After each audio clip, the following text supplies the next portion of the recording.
Warning, what I'm about to reveal will shock you to the core.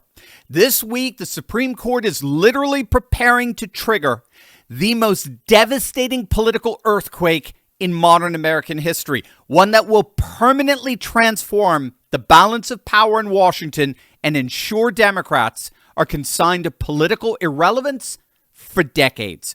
Make sure to stick with me to the very end of this video because I got all the numbers and the stats that will prove that the days of the Democrats are indeed coming to an end and will have the Supreme Court to thank. Hey gang, it's me, Dr. Steve, your Patriot Professor, here to help you make sense of the madness as the far left desperately tries to stop the unstoppable rise of a new conservative age that you're making happen all over the world. So if you want a front row seat on how you're changing the world in ways you never even imagined, make sure to smack that bell and subscribe button. Right now, as I speak, the Supreme Court is hearing arguments in a case called Louisiana versus Calais. It's a case that progressives are absolutely panicking over because it represents nothing less than the complete dismantling of the Democrat Party's artificial power structure. And that's key. The Democrats are in power. To the extent that the Democrats are in power, it is largely artificial. The justices are deciding whether Section 2 of the 1965 Voting Rights Act, the law that's given Democrats an unearned 30-seat advantage in Congress for decades, is constitutional. So what are we talking about here? Well, again, it all goes back to 1965. President Lyndon Johnson signed what's called the Voting Rights Act into law after the horrific events of Bloody Sunday in Selma, Alabama. So the law was meant, at least it claimed, to ensure that blacks could vote without discrimination. Fair enough, no problem. But here's where it gets twisted. By the 1980s, Democrats figured out how they could weaponize this law to deliberately draw up what are called majority-minority districts. Majority-minority districts. These are districts intentionally made up of a majority of minorities, which by design essentially segregated voters by race. It deliberately excluded white voters from the congressional district. In 1986, there was a Supreme Court case called Thornburg versus Gingles. And what that did is it legally normalized something called vote dilution. Okay? Vote dilution is a left-wing legal concept that argued that the democratic participation of minority groups, racially minority groups, is weakened or rendered ineffective, I kid you not, if there are too many whites who basically dilute their vote. So Democrats effectively argued at the time that unless districts were deliberately drawn around majority-minority population regions, then minorities can never elect the candidates of their choice. And so for the last 4 decades, what's called the Gingles test didn't just allow, but it actually mandated the drawing up of congressional districts in such a way that deliberately excluded white voters. Now, I know it sounds insane, but this is precisely the kind of insanity that reigns supreme in the era of liberalism. Just like we saw with DEI and affirmative action, liberalism never fails to discriminate in the name of ridding us of discrimination. So right now, as we speak, the Democrats have literally dozens of districts all across the country that were mandated by the courts to be drawn up to permanently keep Democrats in power. Because in the end, they could talk about, discrimination to their blue in the face. In the end, this is all about guaranteeing a particular partisan makeup in Congress. It is all about guaranteeing Democrat seats when all's said and done. So this was blatant racial gerrymandering disguised as civil rights in the guise of preventing this thing called vote dilution. Fast forward to today, and we have a case now before the Supreme Court called Louisiana versus Calais. Some months back, Louisiana legislatures created their second majority black congressional district to comply, of course, with a federal court order. Remember, this was all being mandated by the lower courts. And it basically enforced yet another guaranteed Democrat district. But a group of voters, recognizing that this was in reality nothing less than a mandated form of racial segregation, that group of voters, bless their hearts, sued, saying the state was violating 14th and 15th Amendments, the amendments that are supposed to protect equal treatment under the law.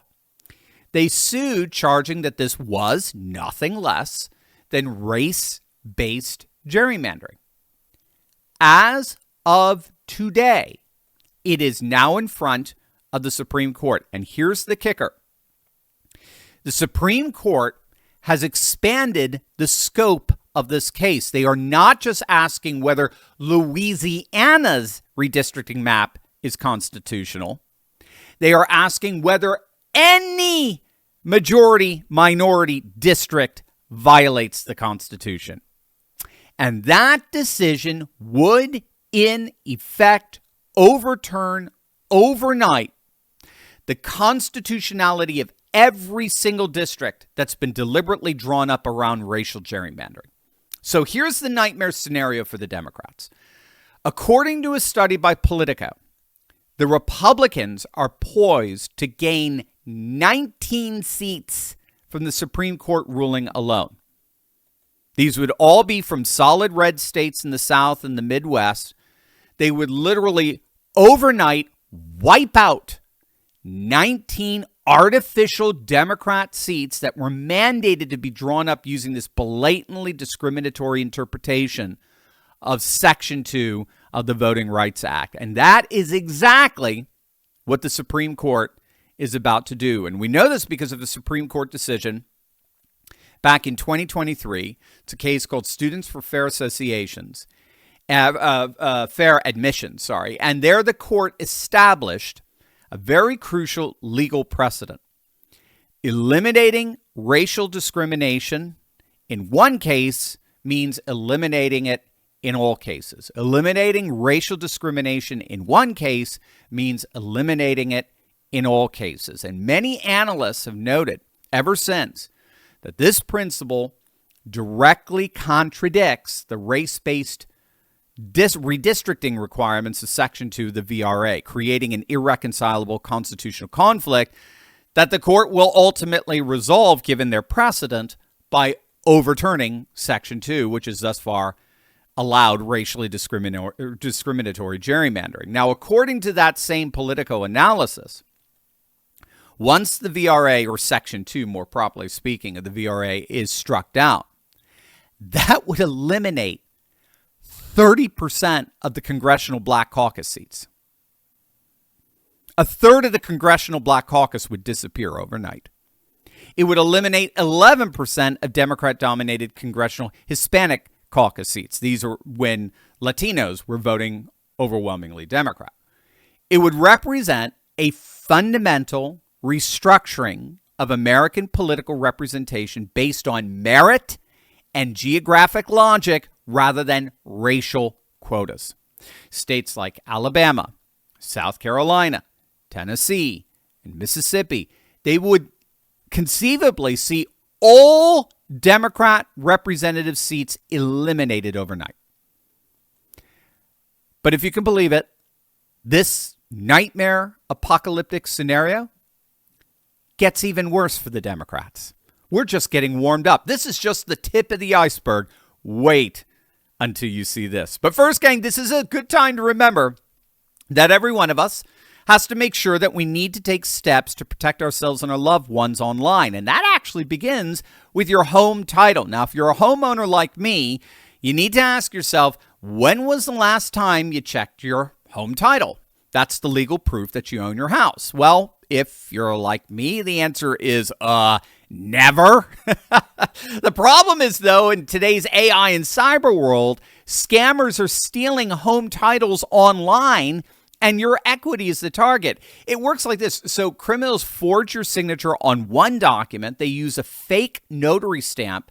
They pay a small fee with your county, and boom, That's it. Your home title's been transferred out of your name. Then they take out all kinds of loans using your equity. Some even sell your property, and you won't even know what happened until you start getting collection notices or foreclosure notices. That's why you need to stop what you're doing right now and find out today if you've already been a victim. Use promo code TurleyTalks. That's all one word, TurleyTalks, at HometitleLock.com to make sure your title's still in your name. You're also going to get a free title history report plus a free 14-day trial of their $1 million triple lock protection. So that's 24/7 monitoring of your title, urgent alerts to any changes, and if fraud should happen, they'll spend up to $1 million to fix it. Go to HometitleLock.com right now. Use promo code TurleyTalks. That's HometitleLock.com, promo code TurleyTalks.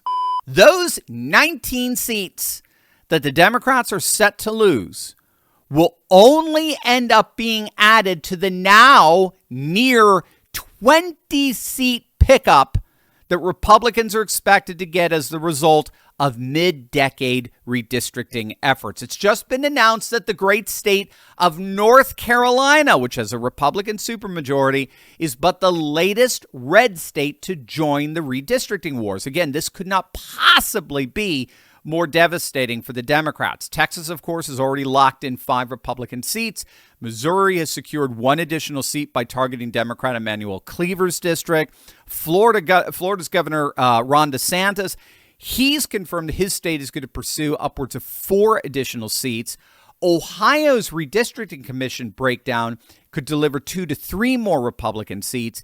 Indiana and Kansas are both targeting 1 seat each under direct pressure from the Trump administration. And now we can add North Carolina. So even before considering the 19-seat swing from the Supreme Court's expected ruling, and even if we include California's attempt at offsetting Texas's 5-seat pickup with their own redistricting this November, the Republicans are still positioned to gain at least 12 to 15 seats for the upcoming midterms. Again, that's even before considering this landmark Supreme Court decision.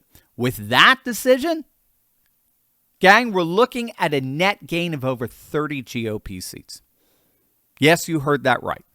Again, over 30 solid red GOP seats. They do not have to win a single crossover seat. They don't have to win a single swing seat. This is what the progressive left is ultimately freaking out over.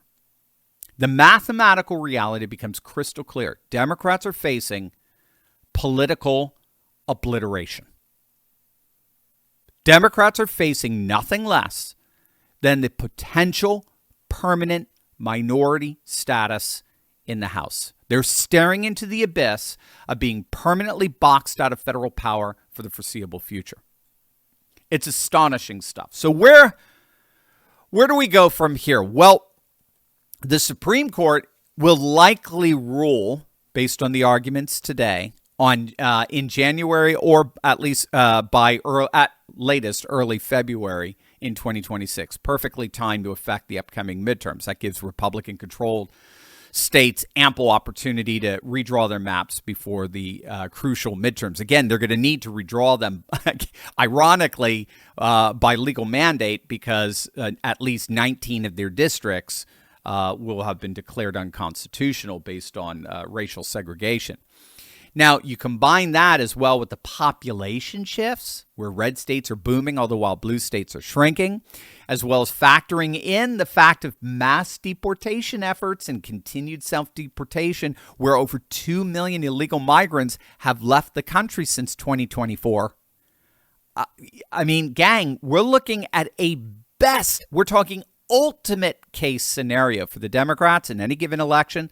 The best possible case scenario would be merely tying with the Republicans in the House. That would be the best they could ever hope for. Again, they've already been boxed out permanently, the Senate at this point, with more red states than blue states. The best they could possibly hope for is a tie in the House, which means that their ability to pass radical progressive legislation through the House will be permanently eliminated. The Supreme Court is about to deliver the most decisive blow to progressive power in our lifetime. Democrats know their artificial advantages are ending, and their panic is proof that constitutional conservatism is indeed winning. It truly is morning in America again. The golden age is upon us. And ironically, we have a conservative majority on the Supreme Court that Donald Trump himself appointed in his first term to thank.